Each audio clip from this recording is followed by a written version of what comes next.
অপহরণ ও ধর্ষণে অভিযুক্ত সাবেক ভূমিমন্ত্রী নারায়ণ চন্দ্র ও খুলনার ডুমুরি উপজেলার চেয়ারম্যান গাজী এজাজ আহমেদ সহ 18 জনের বিরুদ্ধে এজাহার গ্রহণের নির্দেশ দিয়েছেন আদালত। রোববার নারী ও শিশু নির্যাতন দমন আদালতের বিচারক আব্দুস সালাম খান সোনাভাঙ্গা থানাকে এই নির্দেশ দেন। আদালত সূত্রে জানা যায়, বিয়ের প্রলোভন দেখিয়ে এক নারীকে দীর্ঘদিন ধরে ধর্ষণ করে আসছিলেন ডুমুরি উপজেলার চেয়ারম্যান গাজী এজাজ।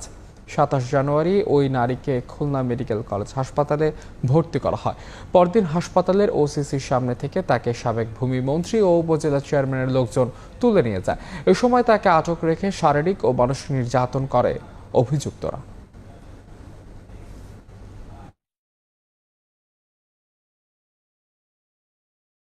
একটা মেয়ে রেপ হলো এবং পরবর্তীতে সে আইনগত সহযোগিতা পেল না। বৈষম্য বিরোধী ছাত্র আন্দোলনের পর যখন দেশে একটা স্থিতি অবস্থা আসে, তখন মেয়েটা আমাদের কাছে আসে। তার বক্তব্য